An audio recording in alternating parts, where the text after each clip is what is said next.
It was 3 years and almost 9 months ago when I got a call that my best friend, my hero, my conscience, my guiding light had been diagnosed with ALS.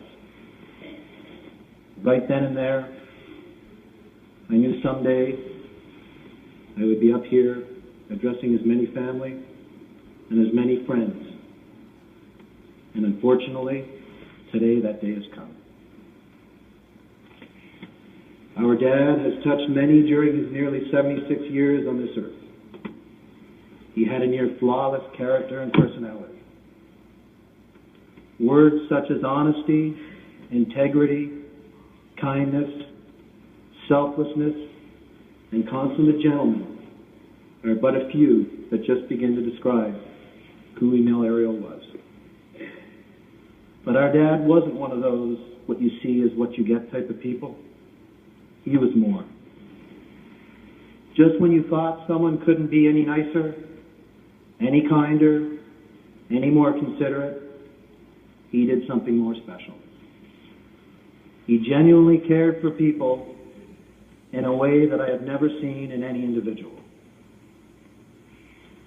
For all of our lives, I can honestly say that I have never heard him say a bad word about a human being. When a person was criticized, teased, or excluded, it bothered him immensely. If that person didn't have a team to play on, Emile would pick that person.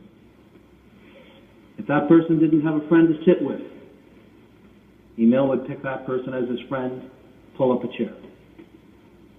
He always looked for the positive in anybody and always focused on that. I wanted to share just a couple of simple things that describe him as the husband, father, and grandfather that we all knew. Some of our fondest memories were growing up at 686 Eastfield Street. Growing up as kids, he installed an in-ground pool, built a little mini basketball court for us, a little mini putt area for his 3 kids and multiple friends so they can congregate and play. And once he did that, he built Mo that dream kitchen she always desired, that could handle a family 3 times our size. It became evident over the years that he didn't build it for Mo. He didn't build that backyard for us. He built it for himself. He built it so people would come, and come they did. He loved a full house. The more the merrier, and now his master plan was coming to fruition. It certainly worked, Dad, because none of us wanted to leave. Our home was like a hostel, and he and my mother loved it. Weekends during our high school and university years were memorable on that Saturday and Sunday morning, after what were probably very memorable, very late nights for his teenage sons and friends. The basement was filled with friends sleeping on couches and floors. And every weekend morning, with that full house, there were one of 2 ways that we were awakened. The aroma of bacon, eggs, and home fries usually caught our attention. And if that didn't work,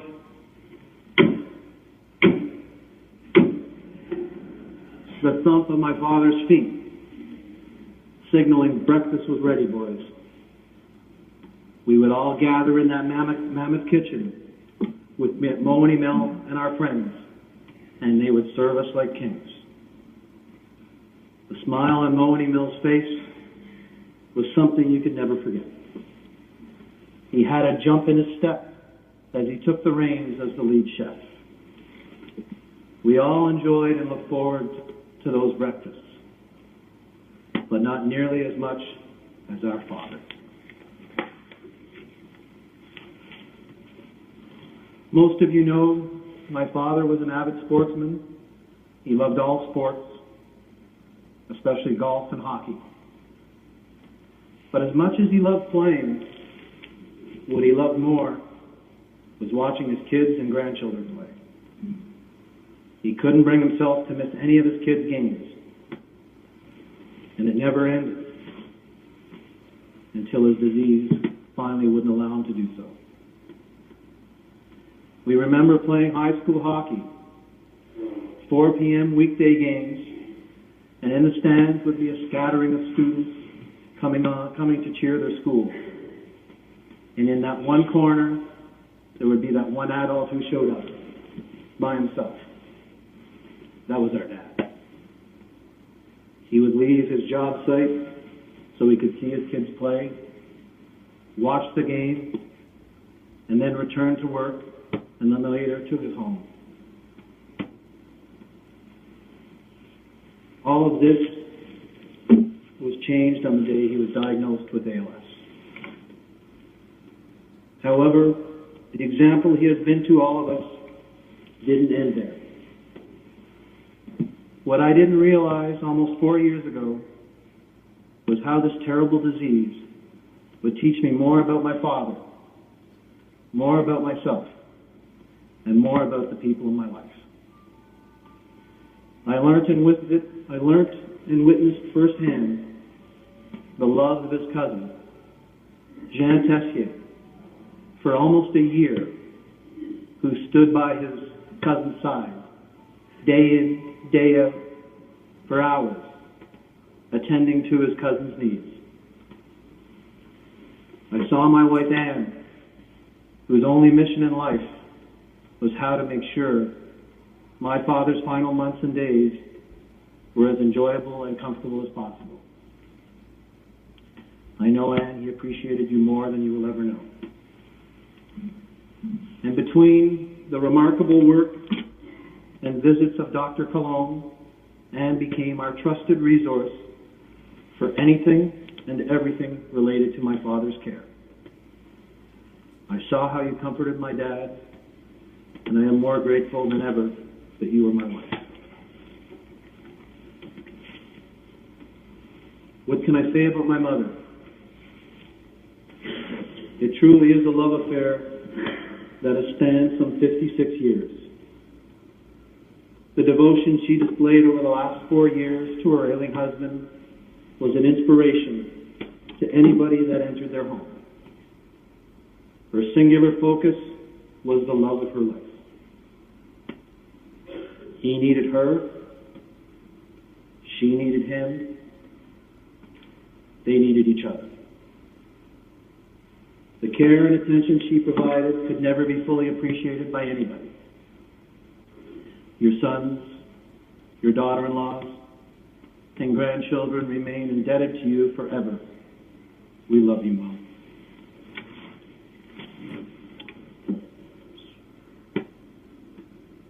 And finally, my father, through this terrible progressive disease that initially robbed him of his speech, then his ability to eat, then his capacity to walk, and finally his ability to breathe. He was everything you've come to know and more about Emile Arial.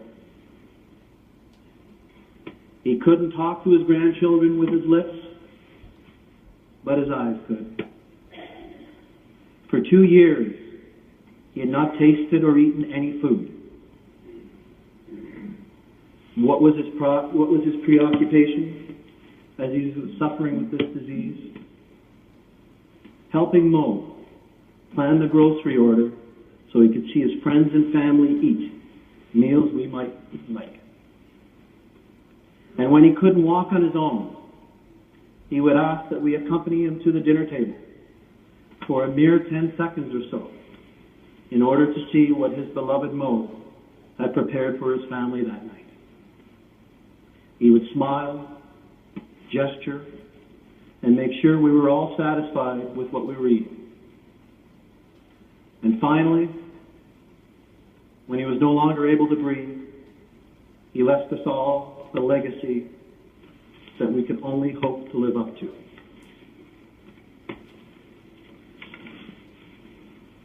bar he has set for all may be too high. But we have seen and learned firsthand. Dad, your wife, your 3 sons, and grandchildren have been blessed with not only your name, but the memories forever etched in each and every one of us. Thank you for showing us the way. WWPD. What would Papa do? Will be our reminder as each and every one of us face life challenges and obstacles. But if we do as he would have done, we will all be well served. Thank you for showing us the way, and through us, we will all try to make you proud. We love you, Emile. We love you, Dad. We love you, Papa. Thank you.